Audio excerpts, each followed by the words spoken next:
Hello students, welcome to the channel of KV Teachers Guild. So students, today in this video we are going to discuss a previous year question paper of class 9th maths. ये KV का last year annual exam का paper है आपका. Although इस बार काफ़ी topics आपके delete हो गए हैं जो कि लास्ट ईयर के पेपर में हो सकता है आपको मिल जाए, जैसे कि 2 चैप्टर्स आपका इंट्रोडक्शन टू यूक्लिड ज्योमेट्री और एक एरिया रिलेटेड टू पैरेललोग्राम्स है, तो दोनों बिल्कुल ही हट गए हैं. और बीच में भी जो टॉपिक्स हैं होपफुली आपको पता हो कि CBSE ने क्या डिलीट किया है, अदरवाइज अननेसेसरीली आपको ज़्यादा मेहनत करनी पड़ेगी. एग्जाम तो आप जानते हैं फॉर श्योर, केवी में तो स्पेशली आई थिंक सभी स्कूल्स में 9th और 11th का तो ऑफलाइन ही होना है. तो चलिए पेपर देख लेते हैं. Okay, section A 1 mark. सबसे पहला क्वेश्चन है find the value of 81 to the power 0.16 into 81 to the power 0.09. इसमें आप जानते होंगे एक प्रॉपर्टी है आपकी a to the power m into a to the power n equals to a to the power m plus n. कहने का मतलब अगर बेस सेम हो तो पार्ट्स इस केस में ऐड हो जाती है. 81 की पावर कितनी हो जाएगी 0.16 plus 0.09, this will be equals to 0.25.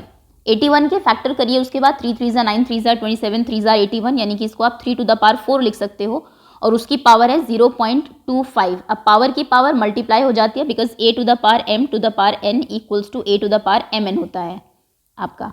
तो ये कितना हो जाएगा 3 टू द पावर 25 4 आर 100, यानी कि 1.003 की पावर 1, दैट मीन्स 3 आपका आंसर है. Okay, next question is a rabbit covers y metre distance by walking 10 metre in slow motion. एक रैबिट है जो कि 10 मीटर की डिस्टेंस टोटल डिस्टेंस वो ट्रैवल करता है, जा रहा है, वॉक कर रहा है 10 मीटर तो स्लो मोशन में जाता है. और रिमेनिंग x जंप्स, उसके बाद x यहाँ तक वो 10 मीटर स्लो मोशन में गया, उसके बाद x जंप्स मारता है.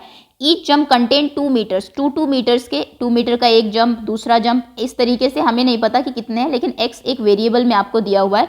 टोटल डिस्टेंस आपको y दी हुई है. Express this information in linear equation. Okay, तो 10 जितनी डिस्टेंस कवर हो चुकी है प्लस रिमेनिंग x जो डिस्टेंस है वो 2x हो जाएगी, क्योंकि एक जंप में 2 मीटर अगर वो कवर कर रहा है तो x जंप्स में 2x करेगा and this is equals to total distance which is y, क्योंकि स्टार्टिंग में दिया हुआ है कि y मीटर डिस्टेंस वो कवर कर रहा है. तो ये आपकी इक्वेशन हो जाएगी. ये कुछ आपकी बुक में टैक्सी वाला जो क्वेश्चन है उससे रिलेटेड है कुछ. ओके, इसके और पार्ट में है at what point the graph of this linear equation cuts y axis. कब ये y एक्सिस को कट करेगा, तो आप जानते हैं y एक्सिस पर x 0 होता है, तो आप इसमें x 0 पुट कर दीजिए, y की जो भी वैल्यू होगी वहीं पर ये कट करेगा. तो ये हो जाएगा 2 into 0 minus Y equals to 7. आप लिखेंगे put x equals to 0. 2 into 0 is 0, that means minus Y equals to 7, तो y इक्वल्स टू माइनस इधर आ जाएगा -7. तो यानी कि y इक्वल्स टू -7 पर आपका जो ग्राफ है वो y एक्सिस को कट करेगा, यानी कि नीचे यहाँ पर. अगला question in the given figure find the value of x and y where o is centre of this circle. ये तो बहुत ईजी है x और y, क्योंकि सेम सेगमेंट में आपके एंगल्स हैं तो दोनों की जो वैल्यू है वो इक्वल होगी. x क्योंकि 70 है तो ये आपकी थ्योरम है, और ये थ्योरम का प्रूफ जो है वो बहुत इंपॉर्टेंट है. 60% चांसेस है कि इसका प्रूफ एग्जाम में जरूर आता है कि angle at centre is double the angle made by the same arc in other part of the circle. Okay, तो जिस तरीके से आप प्रूव करते हैं होपफुली वो आपको पता हो. इसमें क्योंकि ये वाला एंगल हाफ होता है तो x equals to half of 70, that means 35 हो जाएगा. x is 35 then y is also equals to 35, angles in same segment. Reason जरूर लिख देना, वैसे 1 मार्क्स में ज़्यादा चांसेस होते नहीं है कि टीचर मार्क्स काट ले, बट स्टिल. चलिए अगला क्वेश्चन है find area of an equilateral triangle with side 2√3 centimetre. तो इक्विलेटरल ट्रायंगल का एरिया आप जानते होंगे 3/4 इंटू साइड स्क्वायर होता है. सो ये कितना हो जाएगा √3/4. साइड कितनी है 2√3 का स्क्वायर, दैट मीन्स 2√3 इंटू 2√3. ये कैंसिल हुआ, 2 2 आर 4 कैंसिल, यहाँ से √3 3 एंड √3, तो आंसर हो जाएगा 3√3 centimetre square. 2 coins are tossed simultaneously. लगातार 2 कॉइन्स आपने टॉस किए 500 times and we get 2 heads 105 times, 1 head 275 times. Find the probability of getting 0 head. 2 head आए 105, 1 हेड आया 275 टाइम्स, यानी कि बाकी टाइम एक भी हेड नहीं आया होगा, क्योंकि 3 केसेस हो सकते हैं ना, 0 हेड, 1 हेड या फिर 2 हेड्स. ये आपके सैम्पल स्पेस में आता है जब आप 2 बार हेड उछालते हैं उसको. तो 105 प्लस 275 ऐड करिए, देखते हैं कि ये 2 केसेस कितनी बार हुए हैं. 5 + 5 10 0 1 8 3 380 टाइम्स ऐसा हुआ, यानी कि बाकी के टाइम ऐसा हुआ होगा कि एक भी हेड नहीं आया होगा. तो 500 में से 380 को माइनस करिए, आंसर विल बी 120. देखिए थोड़ा सा घुमा के क्वेश्चन दिया हुआ है, तो यानी कि 120 बार एक भी हेड नहीं आया, 0 हेड, तो उसकी प्रोबेबिलिटी कितनी हो जाएगी 120 बाय टोटल, यानी कि 500. प्रोबेबिलिटी का फॉर्मूला जरूर लिख देना, हाफ मार्क आपका फॉर्मूला का ही होता है. फॉर्मूला होता है favourable outcomes upon total outcomes, क्योंकि हमारे फेवर में outcomes divided by total outcomes. खैर हमारे फेवर में यहाँ पर 120 है, तो that is Y 120 by total 500। इसको शॉर्टेस्ट फॉर्म में कर देना, 0 से 0 cancel, 2 6 are 2 25 are, that means 6 by 25। Okay, next question is if probability of winning a game is 0.4, what is the probability of losing it. आप जानते कभी भी किसी भी चीज़ की प्रोबेबिलिटी जो कंप्लीट प्रोबेबिलिटी होते हैं दैट इज़ 1। अब अगर मैं कहूँ या तो आप गेम जीतेंगे या फिर हारेंगे, दोनों की प्रोबेबिलिटी मिलके टोटल 1 होगी। आप 10th क्लास में पढ़ेंगे, इनको कॉम्प्लीमेंट्री एक तरीके से इवेंट्स बोलते हैं। तो अगर जीतने की 0.4 है यानी कि 4/10, इसको अगर मैं फ्रैक्शन में चेंज करूँ डेसिमल को, कहने का मतलब है 10 में से 4 बार आप जीत सकते हैं तो 6 बार आप हार सकते हैं। तो हारने की कितनी हो जाएगी 6/10, दैट मीन्स 3/5। तो probability of losing the game is 3/5.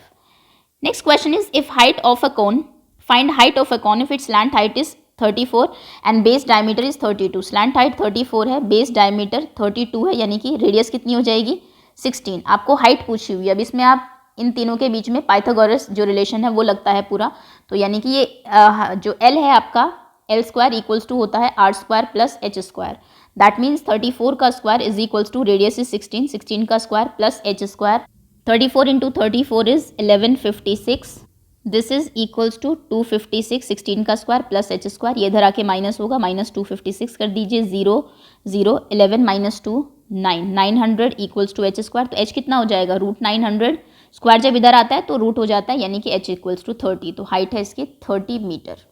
Okay, section B -32 cube 18 cube 14 cube, ये फॉर्मूला आउट ऑफ कोर्स है इस बार। और क्यों आप कहेंगे कि ये शायद से दिया नहीं है, उसमें आपको दिया हुआ है कि a cube plus B cube plus C cube -3abc। ये जो फॉर्मूला था ना इसका बहुत बड़ा सा, a plus b plus c, एक ब्रैकेट में a square b square then a b b c c a, तो ये आउट ऑफ कोर्स है इस बार। अगर ये आउट ऑफ कोर्स है तो इसी से ये फॉर्मूला डिराइव होता है, that a cube B cube C cube is equals to क्या होता है आपका 3abc, है ना। तो यानी कि अगर ये आउट ऑफ कोर्स है तो ये भी आउट ऑफ कोर्स है। पॉलिनोमियल चैप्टर की लास्ट एक्सरसाइज में जो लास्ट के 3-4 क्वेश्चंस हैं वो आपको नहीं करने हैं। वैसे बता देती हूँ होना क्या था इसमें, 3 इंटू -32 इंटू 18 इंटू 14, बस आपको इतना ही करना था, इसका आंसर आ जाता। बट अभी ये क्वेश्चन एग्जाम में नहीं आएगा।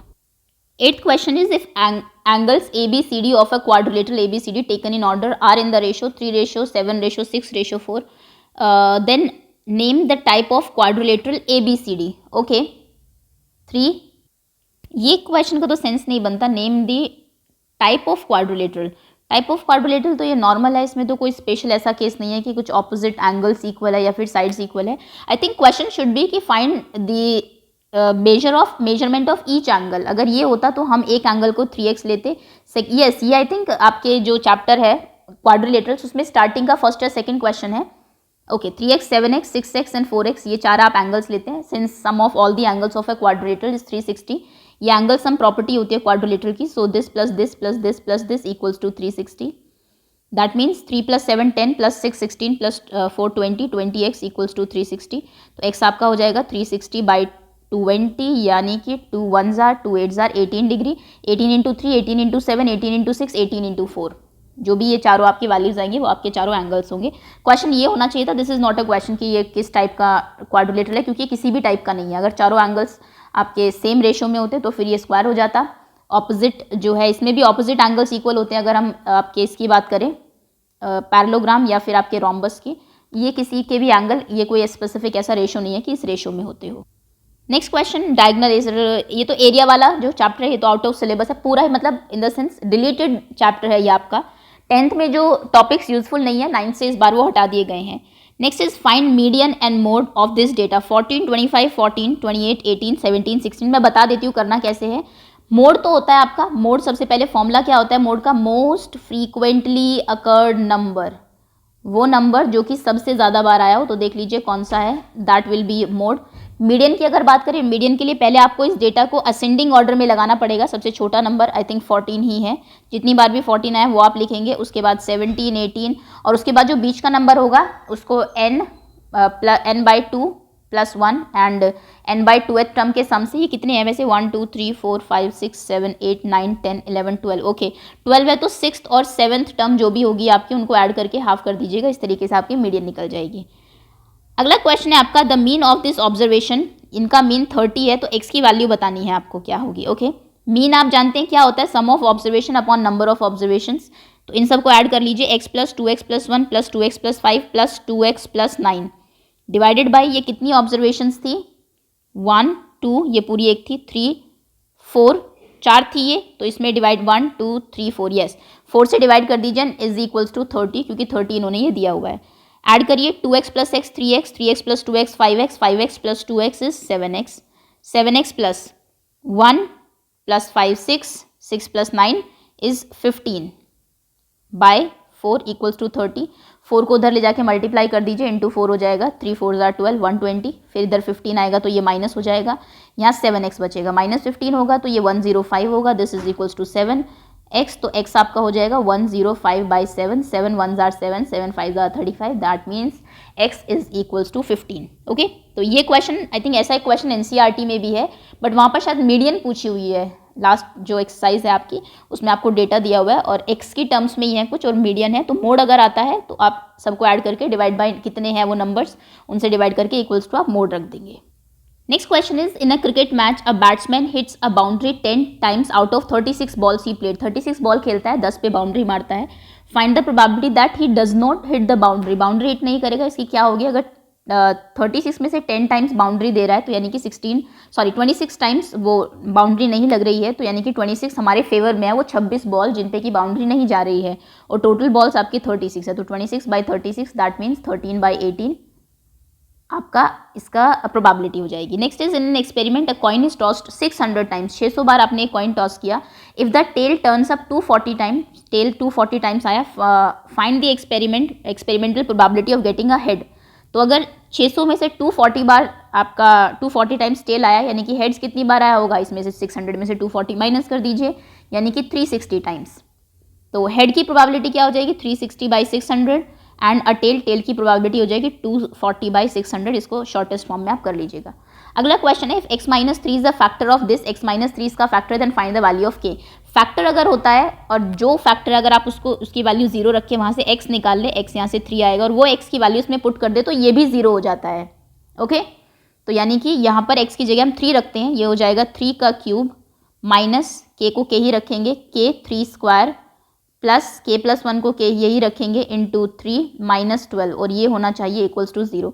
चलिए 3 3 9 3 27 माइनस 3 3 9 9k हो जाएगा, प्लस 3 से मल्टीप्लाई करेंगे 3k प्लस 3 होगा, 3 1 3 और प्लस माइनस में 12 है लास्ट में, minus 12 and this is equals to 0।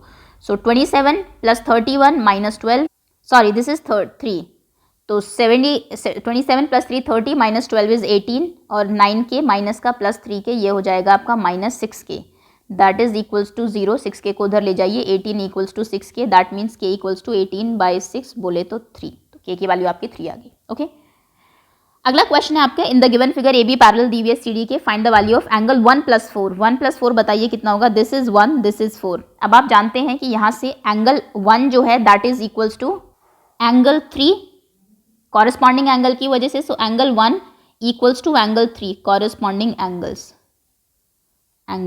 और एंगल 3 प्लस एंगल 4 कितना है, that is equals to 180। Why, because these are linear pairs, ये लीनियर पेयर है, तो अगर 3 4 180 है और 3 1 के इक्वल है, तो हम यहाँ पर 3 की जगह 1 लिख सकते हैं, इसका मतलब 1 प्लस 4 भी आपका 180 ही होगा, so this is equals to 180 degree. Okay, next question, in this given figure angle ABC is 95, ABC यानी कि ये 95 आपको दिया हुआ है।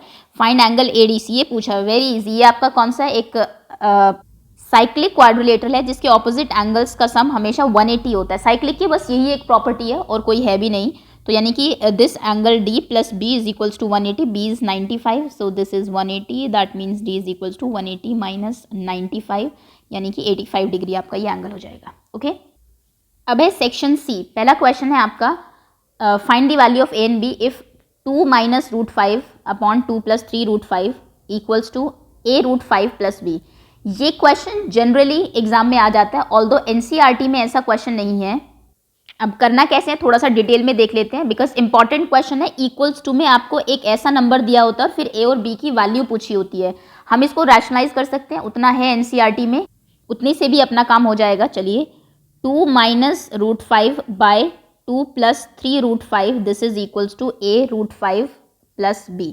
ओके, रैशनलाइज करते हैं 2 minus root 5 by 2 plus 3 root 5, नीचे जो नंबर होता है उसके उल्टे साइन के साथ, यानी कि 2 minus 3 root 5, 2 minus 3 root 5. So this is equals to, इनको मल्टीप्लाई करिए, 2 से पहले करते हैं 2 2 जार 4 माइनस 2 3 जार 6 रूट 5, फिर माइनस रूट 5 से करते हैं, ये हो जाएगा minus 2 root 5 and root 5 minus, एक सेकेंड, ये है आपका रूट 5 इंटू माइनस 3 रूट 5, पहले तो माइनस माइनस प्लस होगा, 3 रूट 5 5 होगा, 3 5 जार 15, ये 15 हो जाएगा, और डिनोमिनेटर में कितना होगा ए स्क्वायर माइनस बी स्क्वायर, यानी कि 3 रूट 5 का स्क्वायर. अब ये कितना हो जाएगा, 4 plus 15 is 19, minus 6 root 5 minus 2 root 5 is minus 8 root 5, और डिनोमिनेटर में कितना है 2 का स्क्वायर 4 माइनस 3 रूट 5 का स्क्वायर, 3 3 जार 9, 9 5 जार 45, रूट 5 का स्क्वायर क्योंकि 5 होता है, इसका जो स्क्वायर और इसका जो स्क्वायर है दोनों को आपको मल्टीप्लाई करना होता है, नीचे माइनस 40 हो जाएगा, 19 माइनस 8 रूट 5 अपॉन माइनस 40. अब इसके बाद देखिए क्या करना होता है आपको, जो ये नंबर है कांस्टेंट 19 अपॉन माइनस 40 अलग रख लीजिए, और जो ये है माइनस 8 रूट 5 अपॉन माइनस 40 इसको अलग रख लीजिए. आप जानते हैं नीचे कभी भी नेगेटिव आप नंबर नहीं रखते, तो ये माइनस 19 बाई 40 हो जाएगा, और ये प्लस 8 रूट 5 बाई 40, यानी कि 8 5 जार 40, यानी कि रूट 5 बाई 5 हो जाएगा. और ये किसके इक्वल दिया हुआ था आपको, a रूट 5 प्लस बी के. कहने का मतलब है रूट 5 का जो कोफिशिएंट है वो a है, और जो बाकी बचता है वो b है. तो a कितना होगा आपका यहाँ से, a होगा a वॉज, एक second, this is root 5 by 5 ना, तो ये हो जाएगा, एक सेकेंड दोबारा लिख देते हैं, माइनस 19 बाई 40 आपका इक्वल है b के, और आपका root 5 by 5 that means 1 by 5 equals to a. कहने का मतलब है पूरा रैशनलाइज करिए बिल्कुल वैसे ही जैसे आप करते हैं, और एंड में आपको क्या करना है कि जो कांस्टेंट नंबर है और जो रूट के साथ वाला नंबर है दोनों को स्प्लिट कर लीजिए. सपोज करिए आपका 3 माइनस रूट 2 बाई 7 आया है, क्योंकि नीचे तो कांस्टेंट नंबर आता है, तो आप 3 बाई 7 अलग कर लीजिए, माइनस रूट 2 बाई 7 अलग कर लीजिए, इसको a प्लस b रूट 2 दिया हुआ है मान लीजिए, ये आपका a हो जाएगा, b रूट 2 यानी कि रूट 2 के आगे जो नंबर है 1 बाई 7 इसका जो कोफिशिएंट है वो आपका b हो जाएगा. ओके, अगला question, again an important question. देखिए इस चैप्टर से एक्चुअली अच्छे खासे क्वेश्चन बन सकते हैं. लास्ट एक्सरसाइज जो है आपकी, यहाँ पे आपको दिया हुआ है x to the power a by x to the power b whole to the power a plus b. एक second, x to the power a by x to the power b और होल टू द पावर है a plus b, उसके बाद into x to the power, अच्छा इसको सीधा solve ही कर लेते हैं ना. एक सेकेंड, ये देखिए क्या होगा, डिनोमिनेटर ये बेस आपका सेम है, पावर डिफरेंट है और नंबर डिवाइड हो रहे हैं तो पावर माइनस हो जाती है, यानी कि ये x की पावर a माइनस b हो जाएगा फर्स्ट ब्रैकेट में, यही होगा ना. चलिए उसके बाद पूरे की पावर कितनी है इसकी, a प्लस b, ये जो ऊपर पावर है इसको एज इट इज रखिए, ये कितना हो जाएगा b माइनस c, और पावर कितनी है b plus c into x की power b minus c into power हो जाएगी b plus c into x की पावर c माइनस a और पावर है इसकी c प्लस a. चलिए पावर की पावर मल्टीप्लाई होती है, यानी कि x की पावर हो जाएगी a plus b into a minus b, ये इसका इसमें फॉर्मूला लगेगा, ये हो जाएगा a square minus B square into इसकी पावर में भी फॉर्मूला लग जाएगा b minus c b plus c, ये हो जाएगा b स्क्वायर माइनस सी स्क्वायर, और यहाँ पर c minus a c plus a c square minus A square. अब अगर बेस सेम है और पावर क्या होती है उसके बाद ऐड हो जाती है, तो x की पावर हो जाएगी a square minus B square plus B square minus C square plus C square minus A square. A square से A square cancel, B square से बी स्क्वायर, सी स्क्वायर से सी स्क्वायर, मतलब X की power 0, किसी भी number की power 0 मतलब 1. तो इस क्वेश्चन का आंसर 1 होगा. दोनों क्वेश्चन इंपॉर्टेंट है, मैं फिर से बोल देती हूँ, दोनों को एक बार प्रैक्टिस, ऐसे क्वेश्चन तो आपको बहुत मिल जाएंगे. आप कोई अगर सप्लीमेंट्री बुक फॉलो कर रहे हैं अदर देन एनसीईआरटी, तो ये क्वेश्चन बहुत रिपीटेडली वैसे भी एग्जाम्स में आते रहते हैं. चलिए आगे आते हैं. अगला क्वेश्चन है आपका, if 2x plus 3y 12xy 6 find the value of 8x cube plus 27y cube. Okay, 8x cube को हम 2x क्यूब लिख सकते हैं होल क्यूब, 27y क्यूब को हम 3y का होल क्यूब लिख सकते हैं. a cube plus b cube का फॉर्मूला लगाते हैं, ये होता है a प्लस बी. ये फॉर्मूला थोड़ा सा कम याद रहता है बच्चों को, क्योंकि इसको आप generally a cube plus b cube को आप a प्लस b के होल क्यूब के साथ थोड़ा सा कन्फ्यूजन हो जाती है आप लोगों में, तो ये फॉर्मूला ज़रूर लर्न कर लीजिए. ये 10th में भी बहुत यूजफुल है, a cube plus b cube and a cube minus b cube. क्या होता है, a प्लस बी एक ब्रैकेट में, फिर a square plus B square minus A B. Okay, तो ये हो जाएगा a स्क्वायर मतलब कि 2x का whole square plus B square यानी कि 3y का होल स्क्वायर और माइनस ए बी यानी कि माइनस 2x इंटू 3y.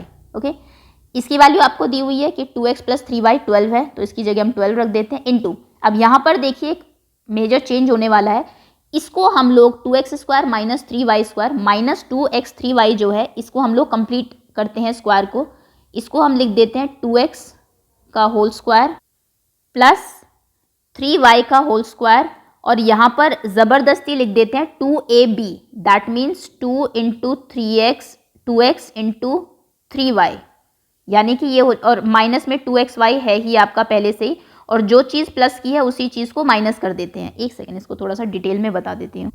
ये देखिए ये किया है हमने अभी तक, ये हो जाएगा 2x plus 3y into 2x बड़ा ब्रैकेट लगाते हैं 2x स्क्वायर प्लस 3y का square minus 2 into 2x into 3y। Okay, इसकी वैल्यू तो 2x प्लस 3y आपको 12 दी हुई है, यहाँ पर 12 लिख दिया। अब यहाँ पर ये जो 2x स्क्वायर 2x का होल स्क्वायर है आपके पास, 3y का होल स्क्वायर है आपके पास, इसमें a स्क्वायर है b स्क्वायर है, इसमें 2ab प्लस कर दीजिए 2ab, और 2ab ही माइनस कर दीजिए। हमने कुछ नहीं किया, जो चीज़ प्लस की है वही चीज़ माइनस की है, ये दो चीज़ें हमने एक्स्ट्रा लिखी है, और लास्ट में जो है आपका minus 2x, sorry this is not 2 only ab, ये होगा आपका 2x इंटू 3y, ये एज इट इज़ रहेगा लास्ट में। a square b square minus ab होता है, खाली 2 नहीं होता आगे। ओके, अब ये किसका फॉर्मूला बन गया, ये जो हमने लिखा है यहाँ पर, ये हमने सोचा था कि ये बन जाए 2x प्लस 3y के होल स्क्वायर का फॉर्मूला, क्योंकि उसकी वैल्यू है हमारे पास यहाँ पर आपको दी हुई है कि ये 12 है। ओके, तो ये हो गया, और यहाँ पर कितना हो जाएगा 2 2 जार 4 4 3 जार 12 माइनस 12xy, और ये हो जाएगा 2 3 जार 6 minus 6xy, that means this is equals to 12 into 12 square minus 12 plus 12 और 6 18। xy की वैल्यू कितनी दी हुई है आपको, xy 6 दिया हुआ है। ओके, 12 का स्क्वायर 144, 18 6 जार 108, ये माइनस होगा 12 into this is 44 minus 8 will be 36 into 12 करेंगे, 12 6 जार 72, 12 3 जार 36 एंड 7 इज 43, तो आंसर हो जाएगा 4432। ओके, ये इसका कंप्लीट आंसर है। आगे आते हैं, यहाँ पर दिया हुआ है एंगल 1 है आपका 55, एंगल 2 यानी कि ये है 20, एंगल 3 है 35, एंगल 4 है 145।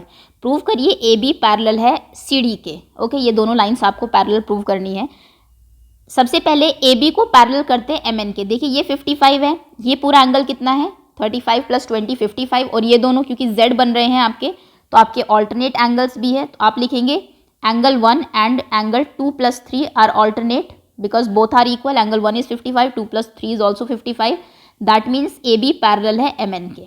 ओके, अब यहाँ पर देखिए 45 और जो ये है आपका पूरा 35, ये angle on same side of transversal है। अगर सी डी और ए बी को ले और इसको आप ट्रांसवर्सल मान लें तो 145 प्लस 35 ये कितना हो जाएगा 180। Angle on same side of transversal का सम 180 होता है, मतलब कि C D is parallel to M N, A B भी पैरेलल टू एम एन है, सी डी भी पैरेलल टू एम एन है, that means A B parallel to C D है, हेंस प्रूव्ड। समझ गए, पहले इस लाइन को पैरेलल करना है इसके, फिर इस लाइन को पैरेलल करना है इसके, तो ये दोनों आपस में पैरेलल हो जाएंगे। इनको पैरेलल होंगे क्योंकि कॉरस्पॉन्डिंग एंगल इक्वल है, ये होंगे angle on same side of transversal का सम 180 है। 17th question is which of the following statement is true. Exam तो आउट ऑफ सिलेबस है, इसको छोड़ दीजिए। In figure this x plus Y is equals to W plus Z. यहाँ पर x plus Y जो है, एक सेकेंड, ये this plus this is equals to this plus this. Prove करिए ए ओ बी एक स्ट्रेट लाइन है, तो x plus Y plus W plus Z चारों का सम कितना है ये, क्योंकि आपका एक कंप्लीट एंगल है, this is equals to 360 degree. x plus Y आपको दिया हुआ है w प्लस जेड के इक्वल है, तो इसको आप x प्लस वाई की जगह w प्लस जेड लिख दीजिए, प्लस w प्लस जेड है ही एक और, दिस इज इक्वल्स टू 360। क्योंकि ये w प्लस जेड के इक्वल है इसलिए हमने इसकी जगह w प्लस जेड रख दिया, तो ये कितना हो गया 2w plus 2z equals to 360। 2 common ले लीजिए, w plus Z equals to 360, that means 2 उधर चला जाएगा, w प्लस जेड है 360/2 यानी कि 180। और अगर एक सेकेंड, दिस इज 180, अगर इन दोनों एंगल्स का सम 180 है, that means w and z are linear pairs, इन्हीं का एंगल का सम 180 होता है, और लीनियर पेयर आप जानते हैं स्ट्रेट लाइन के ऊपर ही होते हैं, that means A O B is a straight line. NCERT का क्वेश्चन है ये आपका। अगला क्वेश्चन है prove that sum of angles of a triangle is 180। अगर आपको याद हो एनसीईआरटी में इसकी एक्सप्लेनेशन दी हुई है कि यहाँ से मान लीजिए ये एंगल 1 2 एंड 3 है, यहाँ से एक स्ट्रेट लाइन खींच लीजिए पैरेलल टू दिस बेस के 2 के इक्वल हो जाएगी ये वाली लाइन, क्योंकि ये z बन रहा है, ऑल्टरनेट एंगल है, मतलब एंगल 2 के बराबर ये वाला एंगल है, और एंगल 3 के बराबर ये वाला एंगल है, क्योंकि यहाँ पर देखिए एक सेकेंड, यहाँ पर देखिए ये ऑल्टरनेट एंगल बन रहे हैं, तो 3 इसके इक्वल है, 2 इसके इक्वल है, 2 इधर वाले के इक्वल है, दिस प्लस दिस इज 180 क्योंकि ये स्ट्रेट लाइन के ऊपर है, तो यानी कि 1 + 2 + 3 भी 180 हो जाएगा। एक्सप्लेनेशन बाकी आप इसकी देख लीजिएगा। अगला क्वेश्चन है, ट्रायंगल LMN, इस ट्रायंगल में O is mid point of median LP। अच्छा, ये तो आउट ऑफ सिलेबस ही हो गया, एरिया वाला concept. Next is parallelogram, out of syllabus है। Next is the perimeter of triangular field is 540, उसकी तीनों साइड्स आपको दी हुई है। मैं बता देती हूँ करना कैसे है क्योंकि ऑलरेडी बहुत लंबी वीडियो हो गई है। 25x लीजिए एक साइड को, दूसरी साइड को 17x लीजिए, तीसरी साइड को 12x लीजिए, तीनों को ऐड करके इक्वल्स टू 540 करिए, उसके बाद x की वैल्यू आएगी, फिर मल्टीप्लाई करके साइड्स निकालिए, जब साइड आएगी उसके बाद perimeter find the area, area आप निकालेंगे उसके बाद हेरोन से क्योंकि तीनों साइड आपको पता लग जाएगी। अ सिलेंड्रिकल पिलर, एक सिलेंड्रिकल पिलर है 50 centimetre in diameter, okay, diameter दिया, हाइट दी है, find the cost of painting CS से। ये भी ना देता तो आप पिलर के CS से पर ही पेंट करेंगे, अब उसको उठा के धरती से या फिर ऊपर से बिल्डिंग हटा के तो करेंगे नहीं, इस रेट से आपको करना है। तो आप जानते हैं पिलर किस शेप में होता है आपका, सिलेंड्रिकल शेप में, जिसका CS से होता है 2πRh। तो यहाँ पर आपको रेडियस भी दी है, हाइट भी दी है, सेंटीमीटर का थोड़ा सा ध्यान रखना, इसको 0.5 कर लेना, जो भी आपका CS से आएगा उसको मल्टीप्लाई कर दीजिएगा 15 रुपीज़ से क्योंकि रेट आपको 15 दिया हुआ है, जो भी आंसर होगा वो आपकी टोटल कॉस्ट हो जाएगी। और में है hemispherical tank is made up of iron steel 1 centimetre thick, एक हेमिस्फेरिकल ये है, ये 1 सेंटीमीटर मोटा है, यहाँ से थिकनेस है इसकी 1 सेंटीमीटर, इनर रेडियस 1 मीटर दी हुई है यानी कि 100 सेंटीमीटर, तो बाहर वाली 101 हो जाएगी। आपको वॉल्यूम बताना है जो कि आयरन यूज़ हुई है इसको बनाने के लिए, तो यहाँ पर आउटर वॉल्यूम निकालिए, बाहर तक का वॉल्यूम, और अंदर वाला जो है आपका इनर जो ये है हेमिस्फीयर उसका वॉल्यूम माइनस कर दीजिए, यानी कि आप इसका वॉल्यूम निकालेंगे 2/3 πr³ होता है। r लीजिए एक बार 101 का क्यूब और उसमें से उसको माइनस कर दीजिए, जब आप r लेंगे r³ 100 का क्यूब, ओके, तो इसमें से इसको माइनस करके जो भी आएगा वो इसका आंसर हो जाएगा। अगला है डोम ऑफ ताजमहल, NCERT का क्वेश्चन है, एक डोम है, एक उसको पेंट करना है आपको, तो आप CS से पर करेंगे, उसका CS से होता है आपका 2πr², सॉरी, डोम आपका हेमिस्फेयर होगा। किस रेट से पेंटिंग हो रही है, ये आपको डायमीटर रेडियस दी हुई है, पेंटिंग हो रही है, सॉरी सरकमफ्रेंस दी हुई है, तो सरकमफ्रेंस से पहले रेडियस निकालिएगा, 2πr के बराबर कर दो 17.6, पहले यहाँ से r निकालो, जो आ रहेगा उसके बाद 2πr² से उसका आप CS से निकालेंगे किस एरिया पर आपको पेंट करना है, और उसके बाद कॉस्ट है आपकी 5 रुपीज़ पर 100 सेंटीमीटर स्क्वायर, तो 1 सेंटीमीटर स्क्वायर पर हो जाएगी 5/100, जो भी आंसर आएगा उसको 5/100 से मल्टीप्लाई कर दीजिएगा। Next question is in a mathematical test, 15 बच्चों को टेस्ट दिया आउट ऑफ 100, ये डेटा है, मीडियन और मोड निकाली, ये मैं आपको पहले भी बता चुकी हूँ, नीचे आपको मार्क्स दिए हुए। वैसे ये जो चीज़ें हैं ना अनग्रुप्ड डेटा का, आपको जो मीडियन मोड ये है, ये आई थिंक डिलीटेड सिलेबस में है, इसको आप एक बार ज़रूर देख लेना, गूगल पे आप बोलोगे अगर कि deleted syllabus of class 9 CBSE, तो वो आपको दिखा देगा। नीचे फ्रीक्वेंसी दी हुई है, आपको हिस्टोग्राम बनाना है, पहले इसकी टेबल आप बनाएंगे 10-10 के एक ग्रुप में, 50 to 60, 60 to 70 एंड ऑल, और उसके बाद यहाँ पर ये लेके इस तरीके से इनको ड्रॉ कर दीजिएगा। किसी क्वेश्चन में डाउट हो तो पूछ लेना, मैं दोबारा बना दूंगी। नेक्स्ट है कंस्ट्रक्ट अ ट्रायंगल, ये क्वेश्चन आउट ऑफ कोर्स है भाई, ऐसा एक एग्जाम्पल है आपका एक्सरसाइज से जस्ट पहले, और ये लास्ट क्वेश्चन है, I think second last question है एक्सरसाइज का, और ये इस बार आउट ऑफ सिलेबस है, जो डिलीटेड सिलेबस है उसमें लिखा हुआ है कि पेरीमीटर और 2 एंगल वाला जो क्वेश्चन है ये नहीं आएगा, या तो आपको वही जो 2 साइड का सम और एक एंगल होता है, 2 साइड का डिफरेंस और एक साइड एन एंगल होता है, वो क्वेश्चन आएंगे, ये नहीं होगा।